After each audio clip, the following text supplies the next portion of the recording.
Abra comigo a sua Bíblia, por favor, no segundo livro dos Reis.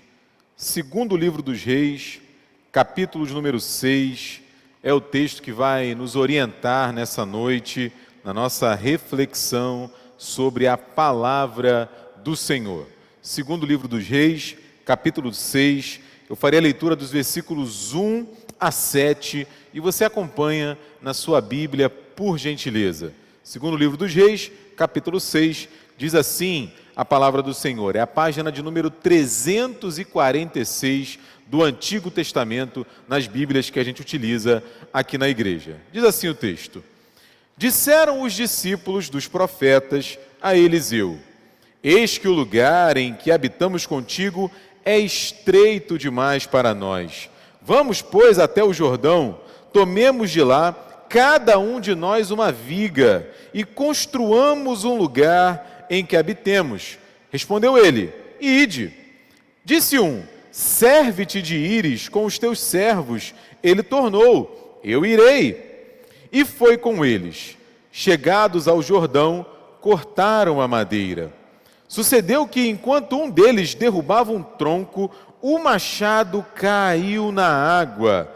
Ele gritou e disse: Ai, meu senhor, porque era emprestado. Perguntou o homem de Deus: Onde caiu? Mostrou-lhe ele o lugar. Então Eliseu cortou um pau e lançou-o ali e fez flutuar o ferro. E disse: Levanta-o. Estendeu ele a mão e o tomou. Palavra do Senhor para a nossa vida nessa noite. Feche seus olhos, vamos pedir a Deus que abençoe esse tempo de reflexão sobre a sua palavra. Obrigado, Senhor, porque estamos aqui juntos para celebrarmos ao teu nome, para te adorarmos, para te bendizermos. E é o desejo do nosso coração que nesta hora a nossa mente, Pai, seja iluminada pelo teu Santo Espírito, para que possamos compreender, através da tua palavra, a tua poderosa vontade para as nossas vidas. Fala ao nosso coração, Senhor, é a nossa oração, agradecidos no nome do teu Filho Jesus Cristo. Amém. Meu irmão, minha irmã, o que fazer quando os nossos planos falham? O que fazer quando a gente sonha, quando a gente até começa a realizar, mas aí no meio do caminho surge um impedimento, surge uma tragédia, surge uma dificuldade, surge algo que altera o curso da nossa história. Quando isso acontece, passa todo tipo de coisa na nossa mente, no nosso coração. Algumas perguntas são muito comuns, como estas que eu vou fazer agora, né? Será que Deus me abandonou? Será que Deus não me ama? Será que a partir de agora vai ser assim, vai dar tudo errado, eu não vou mais conseguir? O texto bíblico diante de nós nessa noite, aparentemente tão singelo, uma narrativa tão comum, pode sim nos ajudar a responder estas perguntas. A gente vai, como sempre fazemos, entender um pouco o contexto do texto, a história que está sendo contada aqui para mim e para você, e aí, com a graça de Deus, recolher dele algumas lições. Bem, pensando no nosso contexto geral desse segundo livro dos Reis, ele retrata ali um período relativamente longo, tanto o primeiro quanto o segundo livro dos Reis, mais ou menos ali do século X até o século VI a.C., mais ou menos 400 anos da história do povo de Israel, dos seus reis, dos seus profetas, da ação do povo, do sofrimento, das glórias, história do povo de Deus que nos antecedeu, é contada nesses dois livros, com destaque para os ministérios tanto de Elias quanto de Eliseu. Os livros tratam, se a gente fosse assim, pensar um único assunto que passa todos os dois livros, certamente é a soberania do Senhor. Não é como Deus ao longo da história trabalha, apesar e sobre as circunstâncias. Não é? Quando estes registros dos reis e da história do povo de Deus, eles são feitos, provavelmente, né, ao longo de um período tão grande, fruto aí dos resquícios e fragmentos de textos recuperados ao longo da história, algumas lições importantíssimas ficam para nós, decorrentes dessa visão e desse auxílio à nossa compreensão da soberania de Deus. A primeira é realmente essa: como nós vemos Deus agir altaneiramente ao longo da história. A despeito de reis, a despeito de poderosos, a despeito de tragédias naturais, coisas que acontecem no mundo, Deus continua levando o seu bom plano a termo. Essa é uma lição que esses textos históricos trazem para a gente. Uma segunda lição, decorrente diretamente dessa primeira, que fala sobre a soberania de Deus, é que nada, meu irmão, minha irmã, nada pode anular a ação de Deus. Reis são alçados ao topo, reis decaem. Profetas anunciam a palavra do Senhor, novos profetas surgem e a ação de Deus, o plano de Deus continua, ininterrupto ao longo da história, muitas vezes apesar de nós. O nosso texto aqui no capítulo 6 desse segundo livro dos Reis, ele se passa mais ou menos ali 2 séculos depois da fundação deste lugar em que os discípulos de Eliseu habitavam com ele.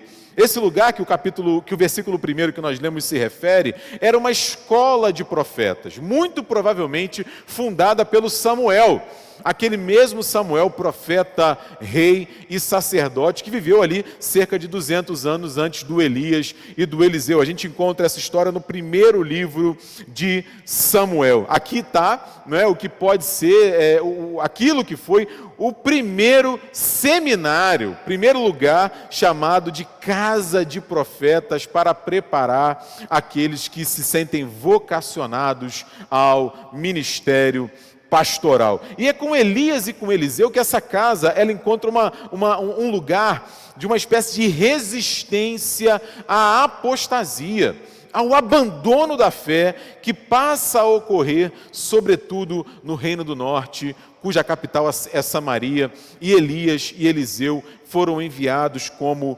profetas. É bem verdade que nos tempos do Eliseu, estes tempos aqui do nosso texto, as coisas estavam mais tranquilas. Você há de se lembrar que Elias, o antecessor de Eliseu, ele enfrenta uma luta grande contra Acabe, uma luta grande contra Jezabel. Agora não. Se naquele momento anterior Elias chega a temer pela própria vida, e imagina até que estava sozinho como profeta do Senhor, agora não, agora os profetas gozam de relativa paz.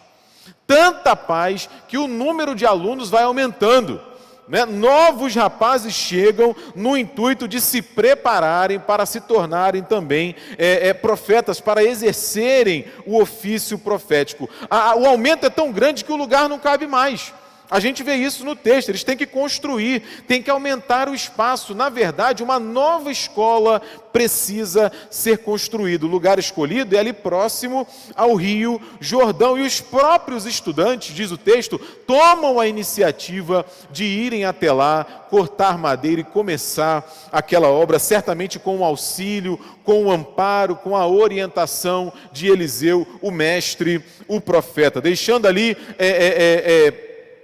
momentaneamente o estudo, o preparo, visando o ofício profético, eles adicionam às suas tarefas a construção daquela nova história, daquela nova escola. E eles contavam, como a gente está vendo no texto, com uma ferramenta, com várias ferramentas, certamente, mas tinha aí um machado. E é aí, meu irmão, minha irmã, que essa história, como eu disse, é aparentemente normal, aparentemente comum, se torna extraordinária.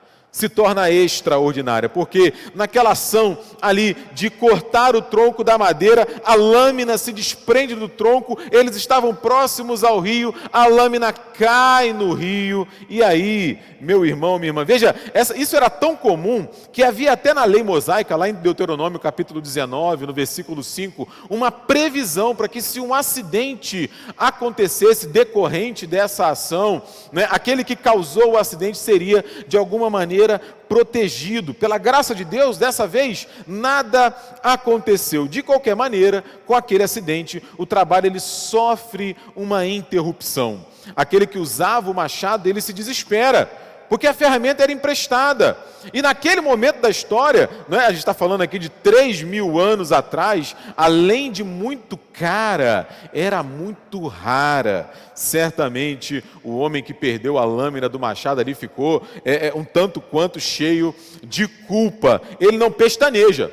Assim que aconteceu aquilo, ele vai em direção ao profeta e pede socorro, pede ajuda. O texto diz que ele grita, provavelmente ali, claro, muito preocupado. E aí, meu irmão, minha irmã, o milagre acontece. O sobrenatural, o impossível acontece, porque Eliseu, ele corta um pedaço de madeira e, após ser informado de onde estava a lâmina caída, onde mais ou menos ali no rio ela havia caído, ele lança ali aquele pedaço de madeira que ele cortou e milagrosamente aquele machado volta. O aprendiz de profeta pega ele e certamente volta ao seu trabalho. Veja, não havia nada de normal que pudesse fazer o machado flutuar, meu irmão, minha irmã. Aquele foi um milagre, né? Não havia ninguém lá embaixo mergulhando para encaixar a lâmina num pedaço de madeira. Foi um milagre, foi um milagre. Essa é a história do texto. E o que hoje, 3.000 anos depois dessa história que se torna extraordinária, essa narrativa pode ensinar para mim e para você? Certamente muitas coisas, né? Visto que se trata da palavra de Deus. Agora, acontece, meu irmão, minha irmã, que o que houve ali com Eliseu, com aqueles aprendizes de profetas, acontece ainda hoje comigo e com você. A gente vê nessas experiências que aqueles homens tiveram muito tempo antes de nós, muitas semelhanças e muitas lições que eu e você podemos recolher ainda hoje. Logo de cara, eu já destaco 3 aqui para vocês. E é a partir delas que nós vamos refletir sobre esse texto. A primeira é uma experiência que muitas vezes o sucesso, muitas vezes, quando as coisas vão bem, a gente acaba sofrendo. Como assim, Diego? Se o sucesso é uma coisa boa, como assim quando as coisas vão bem, a gente sofre? Porque novos problemas surgem, novas situações surgem, situações que antes, por exemplo, um solteiro não vive, mas a partir do momento que ele decide se casar, e se casar a gente há de convir que é uma coisa muito boa, traz alguns problemas em si que a vida de solteiro não traz. Avançando mais um pouco, um casal que não tem filhos, quando decide ter filhos, e a gente há de convir também que ter filhos é espetacular, mas os filhos trazem para a nossa vida problemas que antes, sem eles, nós não teríamos. Então, cada etapa da nossa vida, e à medida que a gente vai avançando, sobretudo quando a gente se desenvolve, eu já falo mais um pouco sobre isso, seja na nossa área profissional, na nossa área familiar, no serviço da igreja, coisas boas também podem trazer dificuldades. Isso aconteceu com eles lá, e pode acontecer com a gente também. E decorrente dessa mudança de cenário na nossa vida, muitas vezes a gente lida também com o sofrimento. Estava indo tudo bem, até que o machado caiu na água, até que surge a decepção, surge a frustração, surge a tragédia, normalmente sem avisar, sem preparar o nosso coração. Agora, há uma terceira experiência aqui que aqueles homens vivem, que também é comum a todos nós, que fala profundamente hoje ainda ao nosso coração, que é exatamente a experiência do cuidado, a experiência do amparo, a experiência da companhia do Senhor em todo tempo, a despeito das dificuldades. Como que a gente percebe isso? Como que a gente percebe isso? A gente percebe isso refletindo sobre o texto e sobre as circunstâncias que o envolvem.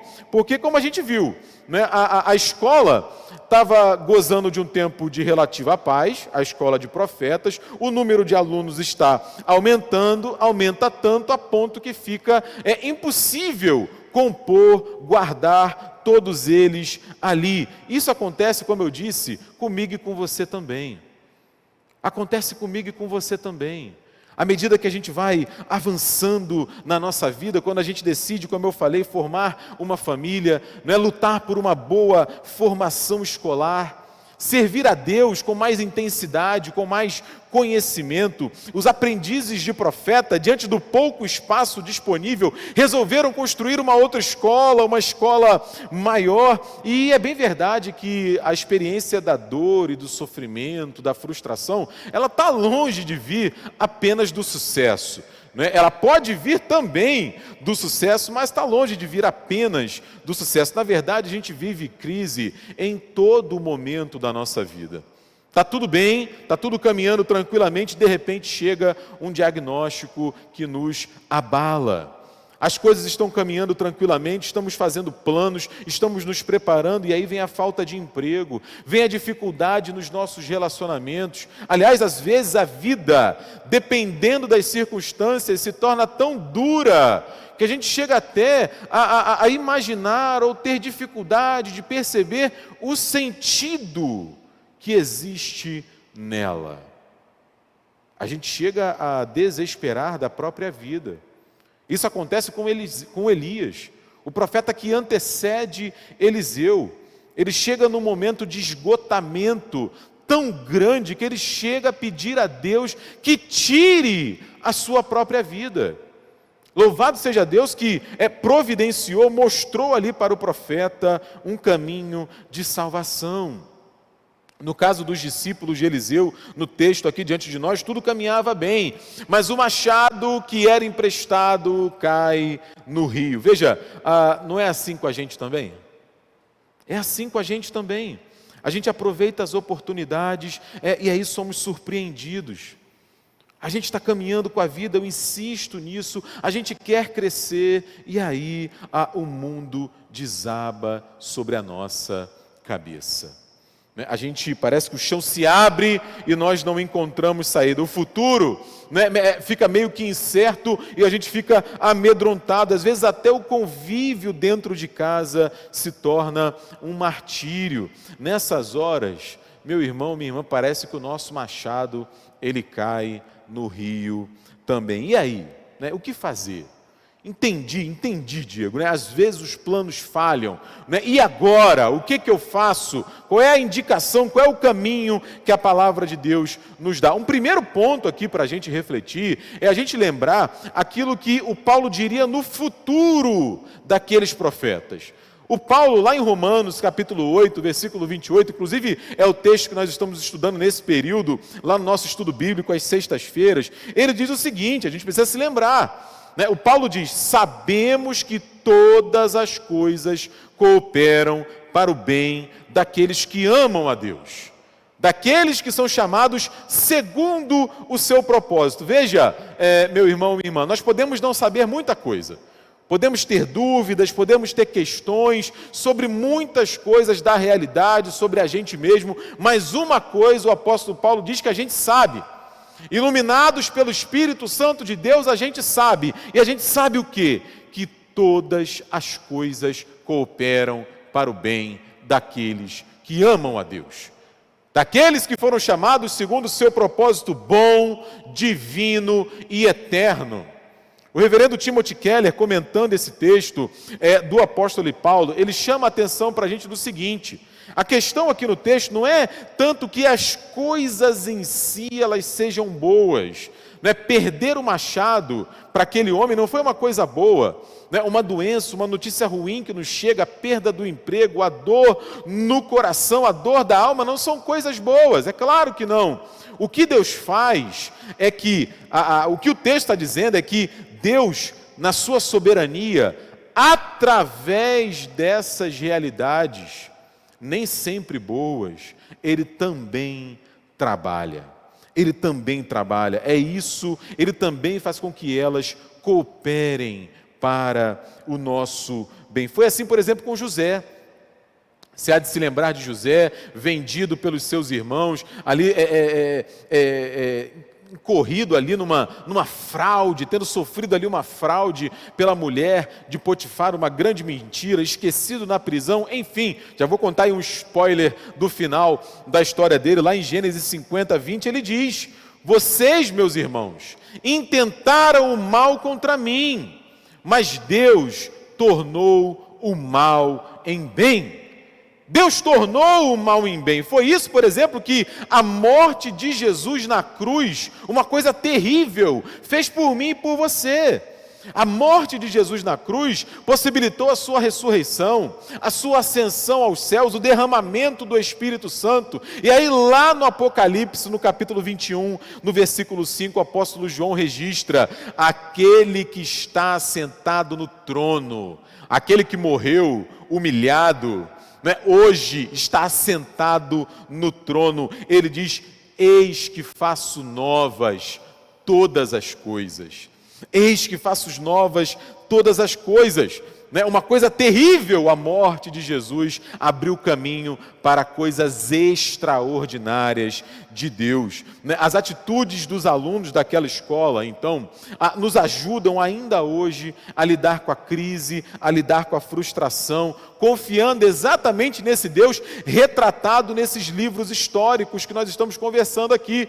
Ele continua soberanamente regendo toda a história. Vamos olhar então, algumas atitudes dele nessa cena que nós lemos e aí recolher essas lições para as nossas vidas. A primeira lição que eu destaco aqui das atitudes deles, meu irmão, minha irmã, é a seguinte: eles não aceitaram o limite em que eles se encontravam. Eles não aceitaram o limite ou os limites em que eles se encontravam. Como assim, reverendo Diego? Não estou entendendo. Porque, veja bem, o fato ali é que aqueles futuros profetas, aqueles aprendizes, eles poderiam ficar acomodados onde eles estavam. Poderiam ou não poderiam? Poderiam. Havia alguma paz ali, havia alguma liberdade, eles podiam estudar, podiam pesquisar, só não tinha espaço. Só não tinha espaço. Eles poderiam, por exemplo, dizer: tudo bem, a gente vai aqui se aconchegando, um assiste a aula, o outro não assiste, um participa, o outro não participa. Olha, podia ser até pior, porque nos tempos do Elias nós éramos perseguidos, agora nós temos paz. Eles poderiam, inclusive, e mais um pouquinho para frente eu vou falar sobre isso novamente, eles poderiam transferir responsabilidade. Eles poderiam aguardar uma iniciativa do Eliseu, que era o líder, que era o profeta. Não, a gente está com espaço, mas o mestre é o Eliseu. Se ele estiver incomodado, ele faz alguma coisa. Não, vamos fazer o seguinte, vamos orar aqui, para ver se Deus desce do céu uma escola de profetas prontinha para nós. Vamos ver se Deus faz nascer aqui um novo prédio. Não é isso que eles fazem, meu irmão, minha irmã. Eles não aceitam os limites circunstanciais que estavam sobre eles, arregaçam as suas mangas para fazer aquilo que eles podiam fazer, aquilo que estava ao alcance deles de fazer para mudar aquela situação. Veja, meu irmão, minha irmã, as circunstâncias, elas não podem determinar a nossa vida. As circunstâncias dificultam, as circunstâncias nos entristecem, as circunstâncias nos impedem, nos limitam de alguma maneira, mas elas não são determinantes na nossa história. O que é determinante na nossa história, ou quem é determinante na nossa história, é a ação do Senhor. É a ação de Deus. Aqueles rapazes, eles viram o problema e eles decidiram agir. Eles tomaram uma atitude diferente de mim e de você, tantas vezes, que a gente vai, como alguém já disse, deixando como está para ver como é que fica. Deixar como está para ver como fica não resolve. E aí a gente precisa olhar para a nossa própria vida nessa hora. Será que há limites circunstanciais na nossa vida? Será que, se eles existem, será que nós não podemos fazer alguma coisa? Será que não há nada à nossa disposição que requer nosso esforço? Sim. Nossa dedicação? Sim. Nossa concentração? Sim. Mas a gente pode fazer algo para mudar isso. Eu me lembrei, estudando esse texto, daquela oração famosa do Jabez, lá do primeiro livro de Crônicas, um outro livro histórico da Bíblia, no capítulo 4, no versículo 10. Houve um livro lançado alguns anos atrás, do pastor Bruce Wilkinson, que vendeu, foi um best-seller, cujo título é exatamente esse, a oração de Jabez. O que ele pede para Deus? Diz o texto bíblico: Jabez invocou o Deus de Israel, ele orou, ele falou com Deus dizendo: ó Senhor, tomara que me abençoes e me alargues as fronteiras. Tomara que me abençoes e me alargues as fronteiras. Eu e você ainda hoje podemos fazer como esse homem.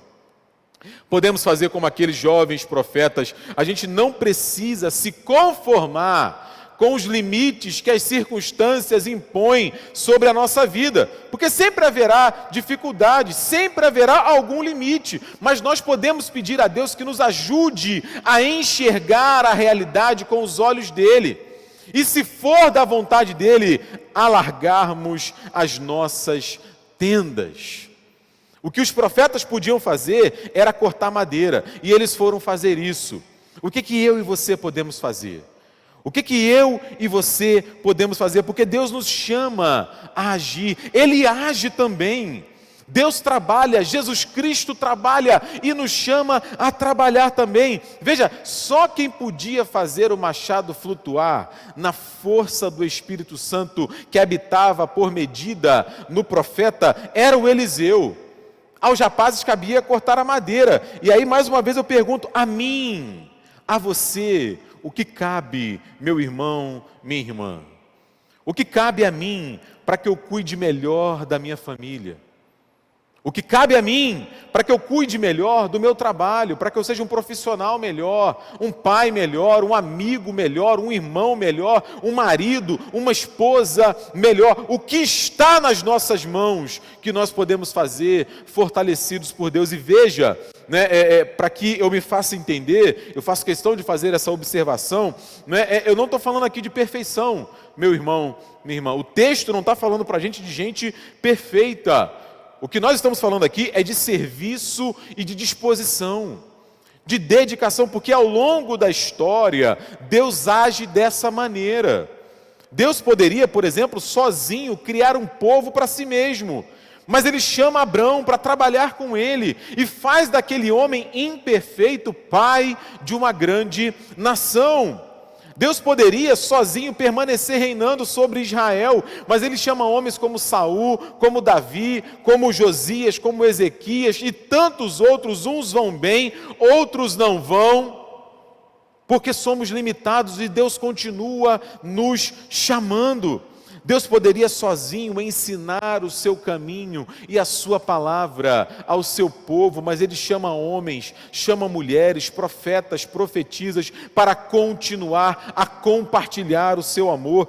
Deus poderia sozinho, em Cristo, anunciar que o reino de Deus está próximo, que é tempo de arrependimento, mas Ele chama 12 homens imperfeitos, inicialmente, depois chama muita gente, até a mim, até você, para que a gente continue a compartilhar da sua palavra, porque Deus tem feito a parte dele ao longo da história e nos chama a, fortalecidos por Ele, inspirados por Ele, abençoados por Ele, chamados por Ele, fazer a nossa parte também. Nós não precisamos viver sobre os limites que as circunstâncias impõem sobre nós. Aqueles homens nos ensinam sobre isso. Podemos fazer como Neemias fez no passado. Senhor, esforça as nossas mãos. Ele pede isso para aquela tarefa que para ele parecia completamente impossível. Essa é uma primeira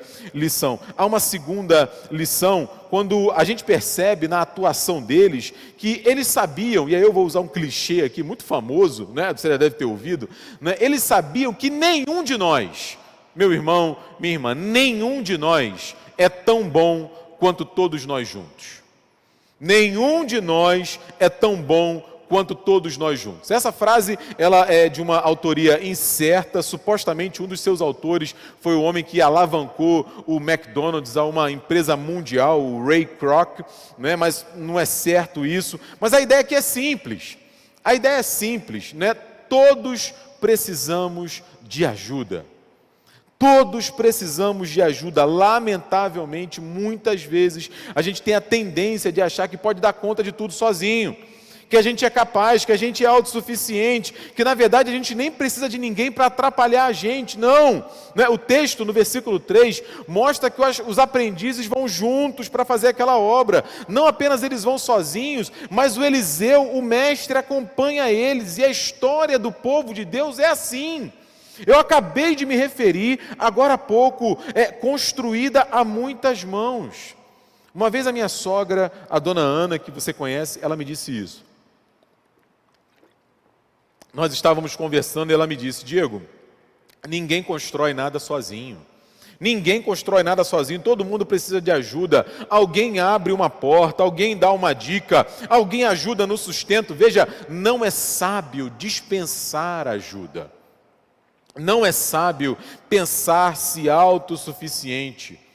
Pessoas, meu irmão, minha irmã, como alguém já disse, precisam de Deus. E pessoas precisam de pessoas.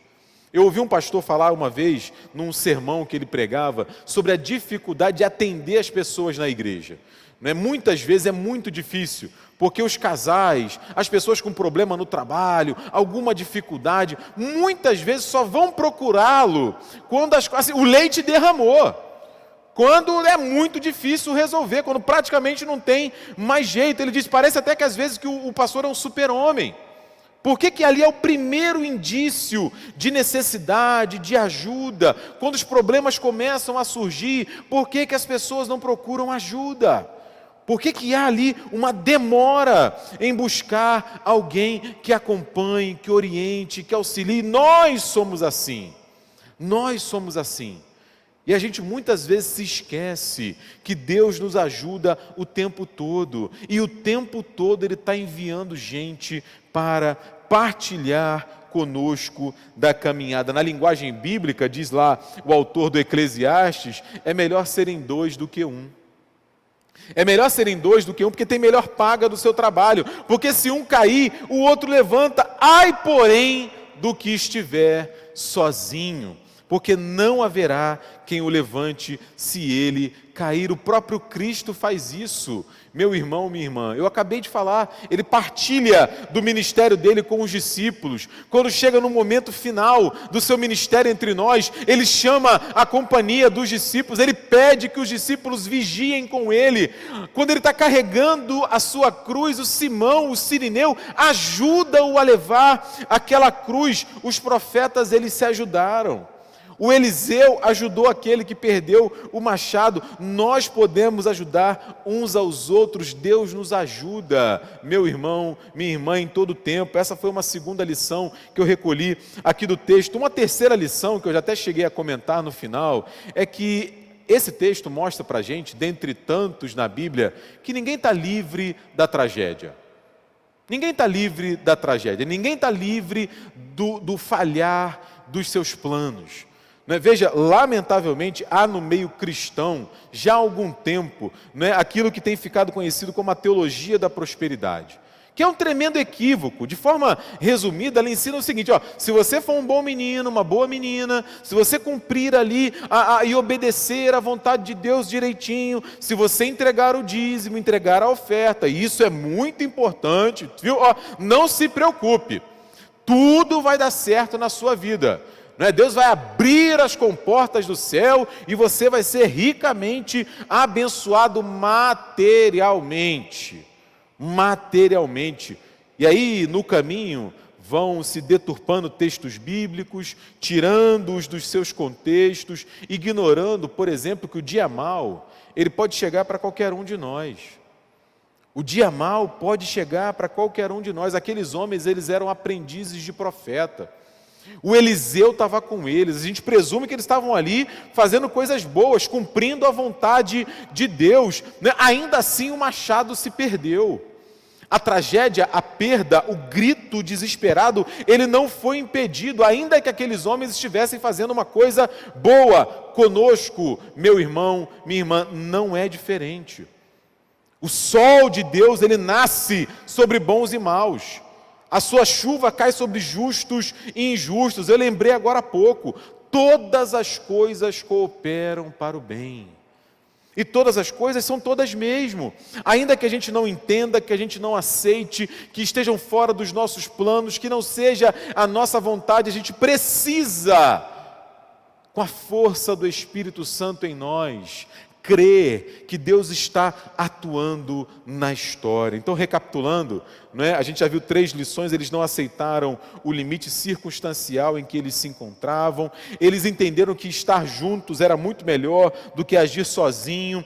Eles perceberam que a tragédia pode vir a qualquer um de nós. E tem mais 2 lições, a gente caminha para o final. Eles aprenderam uma lição duríssima. Uma lição duríssima que ainda hoje serve a mim e serve a você também. Não adianta, gente, a gente viver caçando culpados para as nossas dificuldades. Não adianta. Veja, você lê o texto, você vê no texto, você vê, por exemplo, o Eliseu recriminando o profeta por deixar o machado cair. Você vê no texto os colegas dele ralhando com ele. Mas como você foi tão imprudente, tão relapso, tão desatento. Não, a gente não vê isso, porque isso não iria resolver o problema. Como assim, Diego? Não estou entendendo.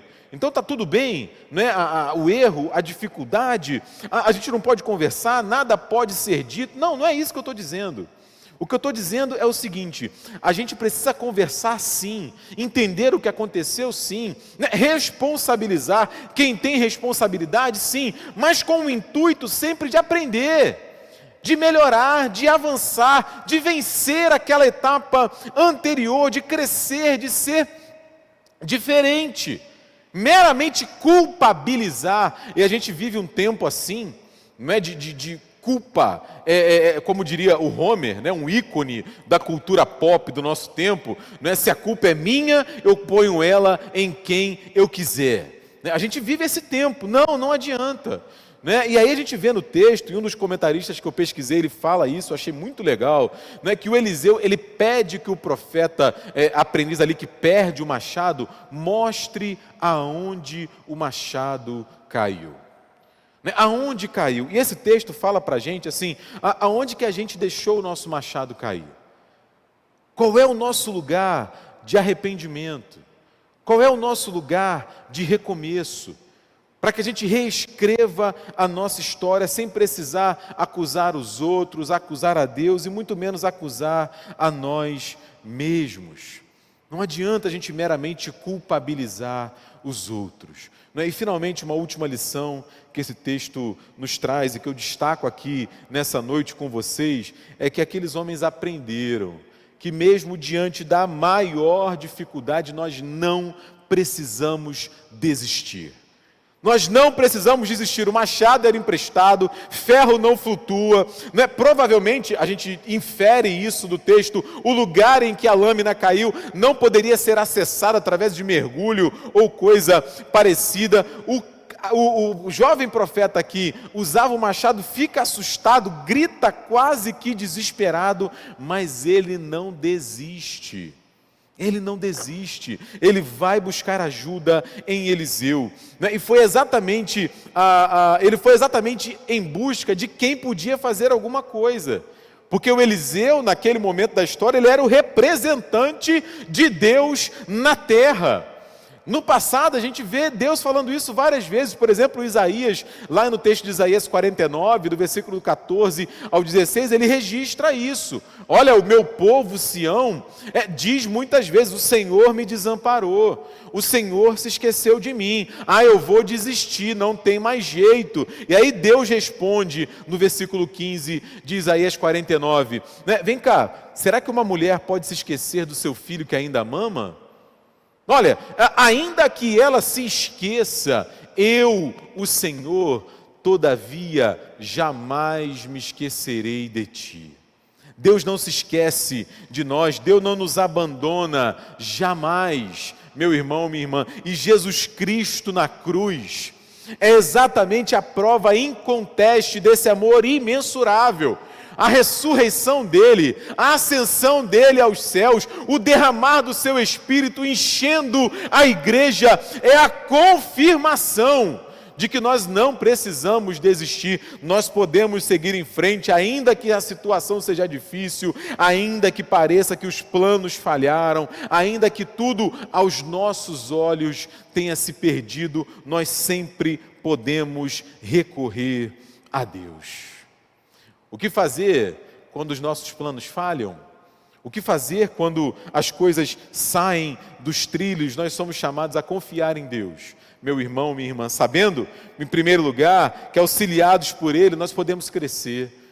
Ele pode mudar a nossa história, fazer avançar os nossos limites de acordo com a sua boa vontade. A gente sabe que juntos nós somos melhores, podemos acompanhar uns aos outros e Deus ajuda a todos nós. A gente sabe que infelizmente nenhum de nós está livre da tragédia do dia mau, mas sabemos que Deus está conosco, Deus nos acompanha, Deus nos ama e tem misericórdia de nós, e mesmo no dia mau Ele continua agindo. Sabemos que nós não precisamos viver em busca de culpados, nós podemos recomeçar, nós podemos caminhar com Deus, aprender com os nossos erros e seguir em frente, e finalmente nós não precisamos desistir.